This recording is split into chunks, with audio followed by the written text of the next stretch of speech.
नमस्कार। पिछले वीडियो में हमने देखा कि discovery of new sea route के लिए जो दो देश सबसे पहले आगे आए थे उनमें थे पुर्तगाल और स्पेन। तो नई दुनिया की खोज हुई, अफ्रीका की खोज हुई और साथ ही साथ एशिया के बहुत से नवीन स्थानों का भी पता लगा।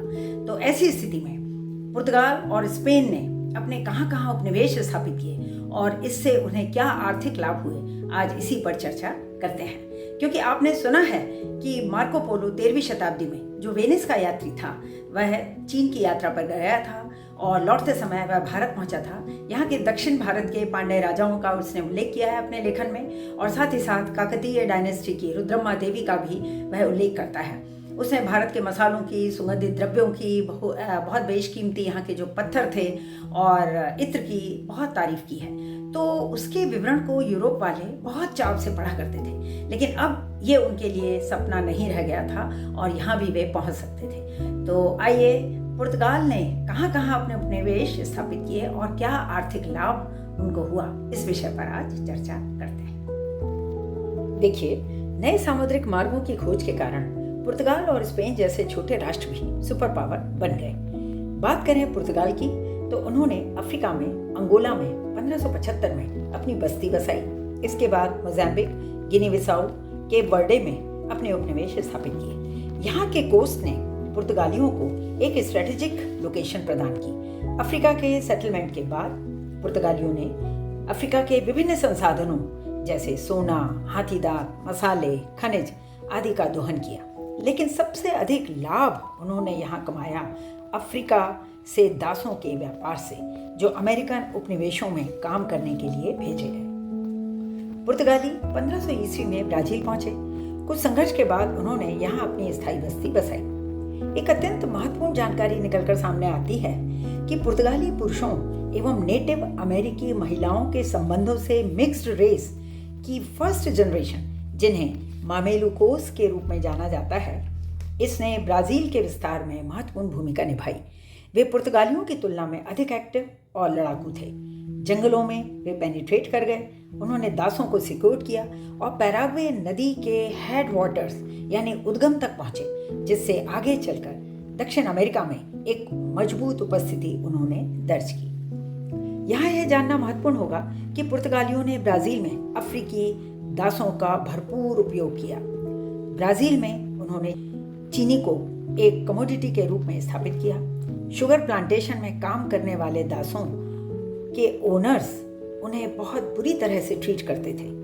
कुछ दासों को भारी लोहे की कॉलर पहना दी जाती ताकि वे काम करते समय आराम न कर सकें। उनकी उच्चतम बोली लगाने वाले हाईएस्ट बिडर्स को नीलामी में अफ्रीकी दासों को बेच दिया जाता था। 400 से अधिक दासों को छोटे छोटे जहाज़ों में भरकर ट्रांस अटलांटिक मार्ग से यानी अफ्रीका से अमेरिका तक भेजा जाता था। इसे दुर्भाग्य ही कहेंगे कि इस मार्ग का उपयोग अफ्रीकी लोगों को गुलामी में बेचने के लिए भी किया गया। दास प्रथा एक क्रूर और अमानवीय प्रथा थी। 1852 ईस्वी में हैरियट बीचर स्टो ने अंकल टॉम केबिन उपन्यास लिखा। यह उपन्यास 19वीं सदी का सबसे अधिक पढ़ा जाने वाला उपन्यास बना और इसका उद्देश्य था कि संयुक्त राज्य अमेरिका के दक्षिण में दासता के खिलाफ समर्थन बढ़े। उन्होंने उपन्यास में गुलामी के क्रूर और अमानवीय पहलुओं को दिखाया था। इन प्लांटेशन और मिलों से पुर्तगाली मालिक अमीर बन गए। अफ्रीकी दासों से उन्होंने भारी आर्थिक लाभ कमाया। उन्होंने लग्जूरियस एसेसरीज और लाइफ स्टाइल को अपनाया। सैंडलवुड के कास्केट, छतरियां और रेशमी डबलेट्स जैसी विलासितापूर्ण सामानों के माध्यम से अपने ऐश्वर्य का उन्होंने प्रदर्शन किया। अब बात करें भारत की, तो 1498 में वास्को डी गामा के आगमन के साथ पुर्तगालियों ने अपनी उपस्थिति भारत में दर्ज की। 1503 में कोचीन में पुर्तगालियों ने अपना पहला दुर्ग स्थापित किया। एक मजेदार विवरण यह मिलता है कि 1514 में राजा मैनुअल की ओर से भारत से लाए गए खजाने को लेकर 300 खच्चरों की एक ट्रेल निकाली गई थी, जिसके साथ गोवा का एक हाथी जो कि पोप लियो 10 को भेंट किया गया था वह भी था।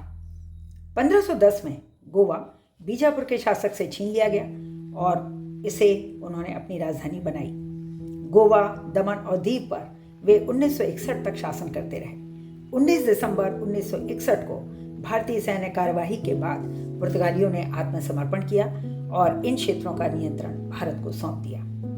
हुगली, बंगाल में 1535 में उन्होंने अपनी बस्ती और ट्रेडिंग फैक्ट्री खोली। सेंट टॉम, जो कि मद्रास के निकट है, यहाँ भी पुर्तगाली बस्ती स्थापित हुई। यहाँ तक कि चीन में मकाऊ में पुर्तगालियों ने अपनी बस्ती स्थापित की और यह क्षेत्र 1999 तक उनके अधीन रहा।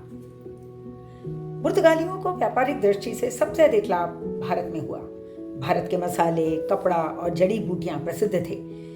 यहाँ तक कि 1563 में गोवा से ही भारत की जड़ी बूटियों पर पहली किताब प्रकाशित हुई है, जो गोवा के निकट सेंट पॉल कॉलेज में स्थापित प्रथम प्रिंटिंग प्रेस में छपी थी। पुर्तगालियों ने धर्म के प्रचार के लिए भारत में चर्च भी बनवाए। गोवा में बनाए गए फेमस चर्च में से बेसिलिका ऑफ बॉम जीसस है, जो यूनेस्को की विश्व धरोहर है। यहीं सेंट फ्रांसिस जेवियर के अवशेष रखे हैं। यह 1605 में बना। इसमें बारोक कला की झलक देखने मिलती है, जो अपने एक्सटेंसिव ऑर्नामेंटेशन के लिए प्रसिद्ध है। साथ ही उनके द्वारा निर्मित सेंट कैथेड्रल एशिया के सबसे बड़े चर्चों में से एक है। पुर्तगालियों ने स्थानीय संस्कृति पर भी प्रभाव डाला, जिससे पारंपरिक प्रथाओं और मूल्यों में बदलाव आया। अंत में यदि हम सारांश में कहें तो पुर्तगीज जहां भी गए वहां के मूल निवासियों का उन्होंने आर्थिक दोहन किया। हैवी टैक्सेस और मिशनरीज द्वारा क्रूर धर्मांतरण करने तथा लोकल कस्टम्स और ट्रेडिशन में इंटरफेरेंस के कारण स्थानीय निवासियों के साथ उनके संबंध सकारात्मक कम ही रहे और तनावपूर्ण ज्यादा रहे। उनकी छवि एक शोषक की ही रही। फिर मिलेंगे अगली कड़ी में स्पेन ने जो औपनिवेशिक लाभ प्राप्त किए और जो आर्थिक लाभ प्राप्त किए उन पर चर्चा करने के लिए। तब तक के लिए नमस्कार।